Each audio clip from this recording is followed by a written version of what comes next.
Fluent, period. Have you ever found yourself in that maddening silence? That moment when you understand every single word someone just said in English, but your brain, it just freezes. Your mouth is dry, your thoughts scramble, and the perfect reply, the one you know you could form, vanishes into thin air. You're fluent in understanding, but when it comes to responding, it's like a critical circuit breaker has tripped, leaving you stranded in the dark. This isn't just a glitch in your learning journey. It's a silent struggle that traps millions of English learners, holding them captive in a linguistic limbo. Why does this happen? Why do so many intelligent, dedicated individuals spend years, sometimes even decades, studying English, only to find themselves paralyzed when it's time to speak naturally, spontaneously, without hesitation? The painful truth, the one they rarely tell you, is that the very methods you've been taught might be the chains binding you. You've been programmed to dissect, to analyze, to memorize endless grammar rules, to treat language like a complex puzzle to be solved, rather than a living, breathing entity to be absorbed. But what if I told you there's an ancient, primal method, a forgotten pathway to fluency that lies dormant within us all? A method that bypasses the rigid structures of textbooks and unleashes your innate ability to speak, to think, to live in English, just as you do in your native tongue. It's a secret whispered by every newborn, a blueprint for true linguistic mastery. Do you think you're smarter than a baby? Because if you truly want to unlock the effortless fluency that has eluded you, you need to start learning like one. And don't worry, we're not asking you to start babbling, but to fundamentally shift your approach, to dismantle the misconceptions that have held you back. Today, we're peeling back the layers, exposing the common pitfalls, and revealing the forgotten strategies that will liberate your English. But before we dive into these transformative secrets, here's a question that will challenge everything you thought you knew about vocabulary. How many English words do you truly need to master everyday conversation? Is it 1,000, 2,000, or a daunting 3,000 words? Hold on to your answer. We'll reveal the astonishing truth at the end of this revelation. Stick with us, because what you're about to hear will reshape your entire journey. Let's confront the first great illusion, the foundational mistake that derails countless learners: the obsessive, suffocating focus on grammar, especially in the nascent stages of learning. You open a textbook, and what assaults your senses? Verbs, nouns, tenses, conditionals, all presented as rigid commandments to be memorized, understood, and perfectly applied before you're even allowed to utter a simple sentence. This isn't learning. It's an intellectual straitjacket. Think about it logically. When you learned your first language, did your parents hand you a grammar textbook at 18 months old? Did they correct your verb conjugations before you even knew what a verb was? Of course not.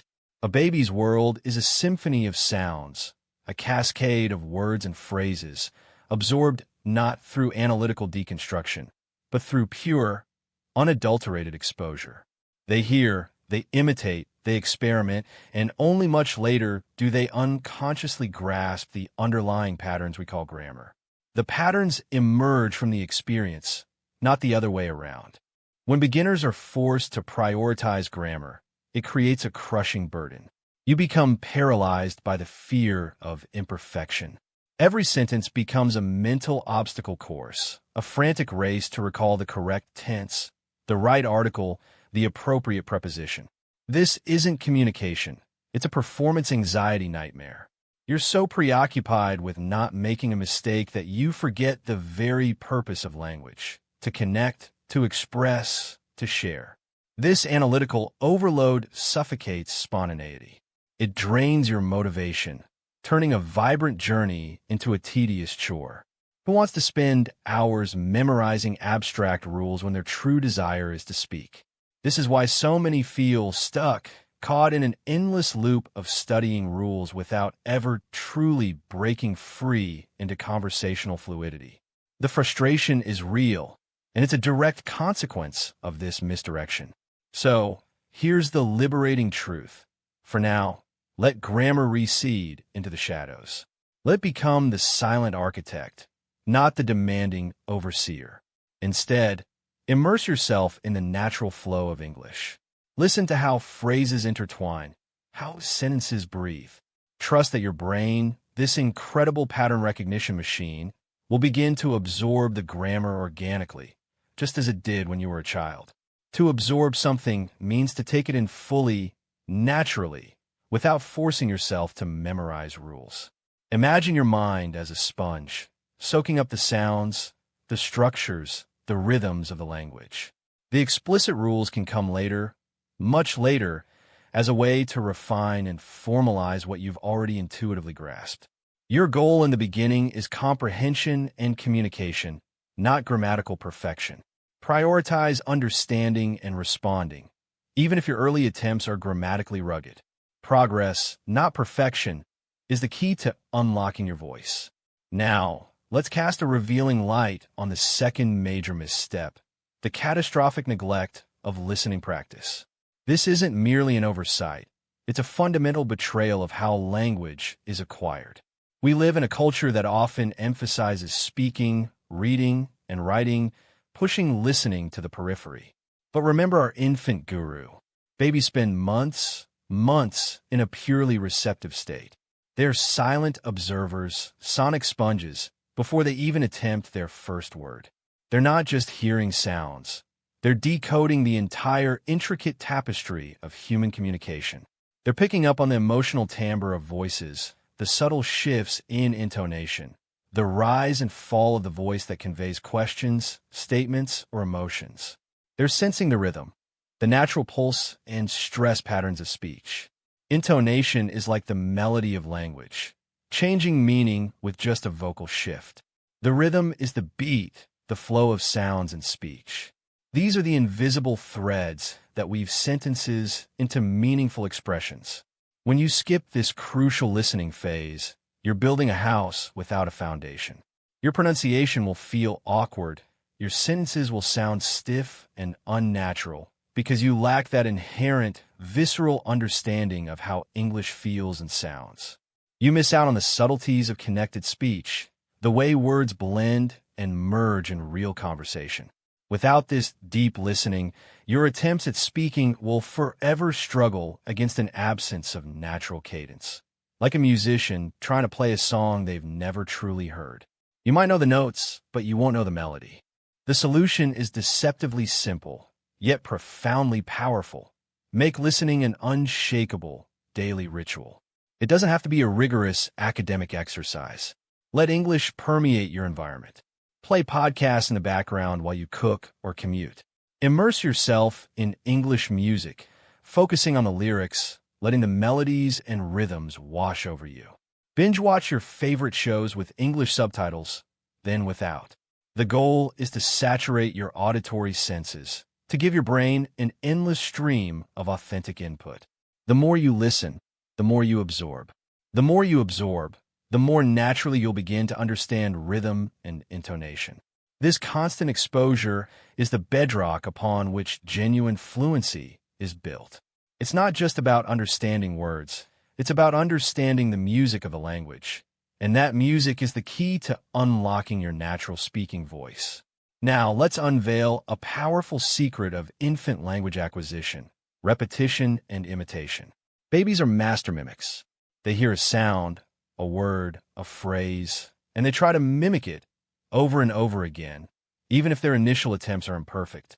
To mimic means to copy or imitate someone's behavior or way of speaking. They're not worried about sounding silly. They're driven by an instinct to reproduce what they hear. This constant vocal play, this playful imitation, is how they refine their pronunciation, develop muscle memory in their mouth and tongue, and solidify their understanding of new words. For you, the adult English learner, this translates into an incredibly potent practice, shadowing. This involves actively repeating what you hear, often simultaneously, trying to match the speaker's speed, intonation, and rhythm. When you're watching a show or listening to an audio clip, pause it. Rewind. Repeat what you just heard, striving to perfectly mimic the pronunciation and the flow. Then, listen again and compare your attempt to the original. This isn't about rote memorization.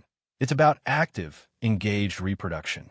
It's training your vocal cords, your ears, and your brain to work in harmony. To take this a step further, record yourself as you mimic. This might feel strange or even uncomfortable at first, but it's an incredibly powerful diagnostic tool. Play back your recording and compare it directly to the native speaker's audio. What do you notice? Are you matching their intonation on questions? Are you catching the subtle pauses and stresses that create the natural rhythm? Are your vowel sounds clear? This self-correction loop is invaluable. It helps you identify precisely where your pronunciation deviates and allows you to fine-tune those subtle nuances that make your English sound more natural, more authentic. This isn't about erasing your accent entirely, but about gaining control, about making your speech clearer and more effortlessly understood. And here's another secret weapon, a daily practice tool that combines listening, writing, and vocabulary acquisition: dictation. Yes, that old-school method, often dismissed in modern learning circles, holds immense power. We've actually curated an incredible resource for you, packed with free dictation exercises that cater to all levels. You'll find the link in the episode description below. With dictation, you listen to a sentence, you write it down, and then you check your answer. This isn't just a writing exercise. It's a profound listening workout. It forces your brain to dissect every sound, to understand how words are pronounced in real time, often blending together in connected speech. It builds your vocabulary by forcing you to recognize words by sound before you can write them. It solidifies your grasp of sentence structure. It's a low-pressure way to practice without the immediate demands of a speaking partner, allowing you to develop precision in your perception and production of English. So, don't just passively listen, don't just read. Mimic the sounds, repeat the phrases, and make dictation a regular part of your routine. These active forms of engagement transform passive input into active linguistic growth. If you're finding these truths resonate, if you're tired of the old ways that have kept you trapped in a cycle of frustration, if you're ready to break free and discover your true potential for fluency, then hit that subscribe button right now. Join the Fluent community, and let's unravel more of these hidden paths to English mastery together. Your journey to effortless communication starts here, with us, unveiling the secrets you deserve to know. Let's move to the next profound secret revealed by our baby mentors: responding like a baby. This strategy is ridiculously simple, yet monumentally effective. Consider a baby.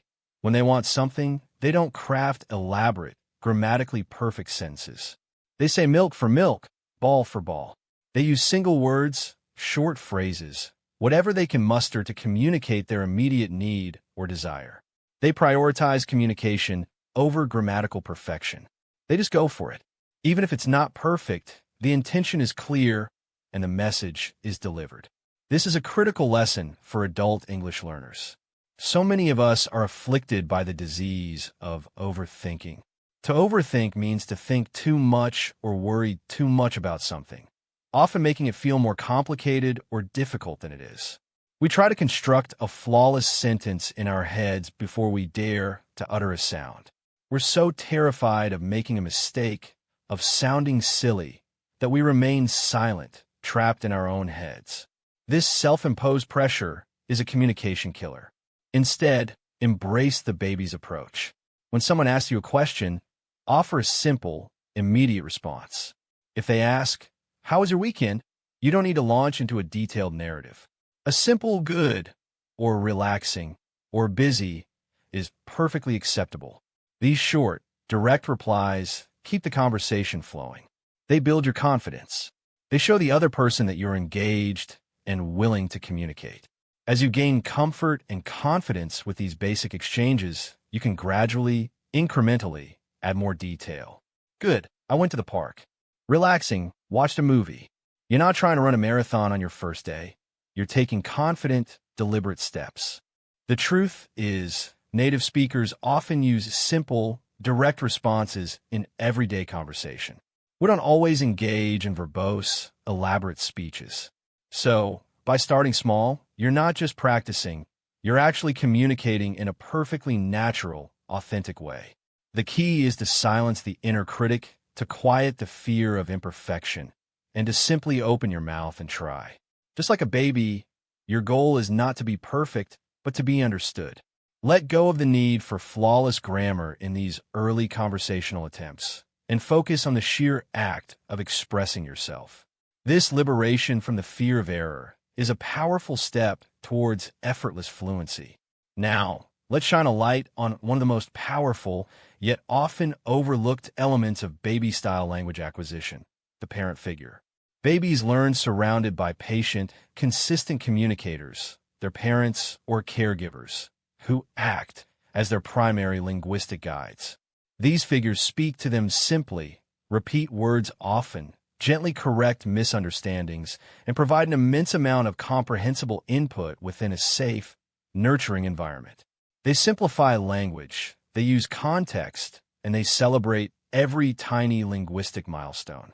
This creates a secure space where a child feels free to experiment, to make mistakes, and to gradually build their communication skills. For an adult learner, finding your own parent figure can be transformative. This isn't about finding someone to infantilize you, but rather a patient native speaker or a compassionate, skilled teacher who can provide that gentle guidance, simplified input, and subtle correction without judgment. Someone who understands that mistakes are an integral part of learning, not something to be feared or shamed. But how do you find such a figure? One excellent, often free, option is to seek out a language exchange partner. This is someone who speaks English fluently and, in turn, wants to learn your native language. You teach each other. This creates a reciprocal relationship where you both act as parent figures for one another. You can speak simply, gently correct each other, and practice in a low-pressure environment. Another path, if you prefer a more structured approach, is to find a tutor who specifically emphasizes conversational English and has a teaching style that aligns with this gentle guidance philosophy. Look for someone who is patient, encouraging, and committed to speaking clearly and adapting their language to your level. The power of this parent figure lies in their ability to provide real-time, personalized feedback that is incredibly difficult to replicate through apps or textbooks alone. They can clarify misunderstandings immediately, offer alternative phrasing, and help you refine your pronunciation and intonation in context. They simplify language naturally, making it digestible and comprehensible. They create a safe space where you can experiment, stumble, and grow without the paralyzing fear of judgment. This direct, human interaction provides an authentic context for language, helping you connect words to real-world situations and emotions. It's this consistent, empathetic connection that truly accelerates the journey from halting speech to natural, flowing conversation. By the way, we delve deeper into the strategies for finding the perfect language exchange partner for free in our previous episode. The link is right there in the description, waiting for you to uncover that invaluable resource. Now, for our final incredibly potent secret, a technique that allows you to integrate English practice seamlessly into your daily life. Just like a baby naturally absorbs language from their surroundings. Narrate your day. Think about how babies learn. They're constantly hearing the world being described to them. We're putting on your shoes. Look at the red ball. Mommy is cooking dinner. This constant, contextual narration connects words directly to actions, objects, and emotions. It builds vocabulary and sentence structure organically, without the child ever needing to sit down and consciously memorize lists. To memorize means to learn something so well that you can remember it without needing to look at it again. This contextual learning is far more effective than rote memorization. You, too, can become your own personal narrator. As you go about your day, simply describe what you're doing, seeing, and thinking aloud, or even just in your head in English. This is not about crafting complex prose. It's about forming simple, everyday sentences. If you're making coffee, say to yourself, or quietly aloud, "I'm making coffee. I'm pouring water. The water is hot. I need sugar."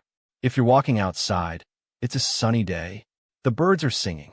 I see a blue car. These simple acts of self-narration are incredibly powerful. What are the profound benefits of this seemingly mundane practice?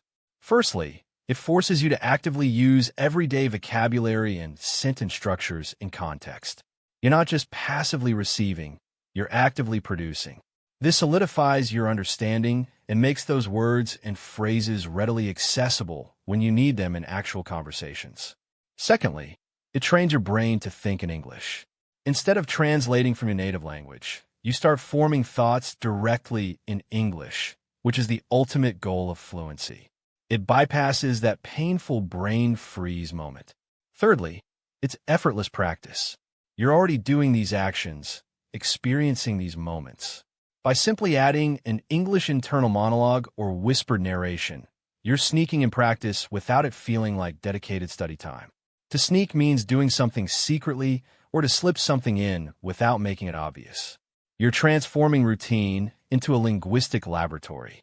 Over time, this consistent self-narration will dramatically expand your active vocabulary and improve your ability to form grammatically correct sentences without conscious effort. You'll find yourself effortlessly describing your environment, your actions, and your feelings in English, simply because you've made a habit. It's a powerful, low-pressure way to build fluency that doesn't require a partner, a textbook, or even a specific block of time. You're constantly reinforcing your English, making it an integral, living part of your daily experience. It's about building a consistent, personal English bubble that grows stronger with every passing moment. This is how you reclaim your innate ability to absorb, to speak, and to live a language, just like a baby. Before we conclude this journey into the secrets of baby-style learning, let's finally unmask the truth behind our quiz question from the beginning. How many English vocabulary words do you truly need to master everyday conversation? Was it 1,000, 2,000, or 3,000 words? If you guessed 3,000, you were close, but the astonishing, liberating answer is just 2,000 words. Yes, you heard that correctly. Research, studies of linguistic frequency, consistently show that mastering approximately 2,000 high-frequency English words allows you to understand roughly 90% of everyday conversations, articles, and general media. 90%. This isn't about knowing every obscure synonym or every technical term. It's about mastering the core vocabulary that forms the backbone of daily communication. These are the words that appear constantly, the building blocks of almost every sentence. This revelation should be incredibly encouraging. It strips away the overwhelming pressure of needing to memorize tens of thousands of words from a dictionary. It tells you to focus your energy on a manageable, achievable goal. Imagine the power of truly mastering those 2,000 words, understanding their nuances, being able to use them spontaneously, connecting them with ease. That's a foundation upon which incredible fluency can be built. Of course, if your goal is to delve into specialized fields like medicine, astrophysics, or legal discourse, you will undoubtedly need to expand your vocabulary within those specific domains. But for connecting with people, for navigating daily life, for understanding the vast majority of what you'll encounter, those 2,000 words are your golden ticket. It transforms the daunting task of learning all the words into a focused, strategic mission. So, cast aside the old paradigms. Let go of the overthinking. Embrace the simplicity, the natural wisdom of the infant learner. Listen relentlessly, mimic with fervor, respond simply, find your guiding parent figure, and narrate your day. These are not just tips. They're the keys to unlocking your innate linguistic potential, to finally breaking free from the silent struggle and stepping into a world where English flows effortlessly from your mind to your mouth. Keep practicing, enjoy the process, and remember, learn like a baby. We'll be here at Fluent to continue shedding light on the hidden truths of language acquisition, guiding you every step of the way on your journey to absolute fluency. Until next time, keep exploring, keep speaking, and keep living in English. Goodbye.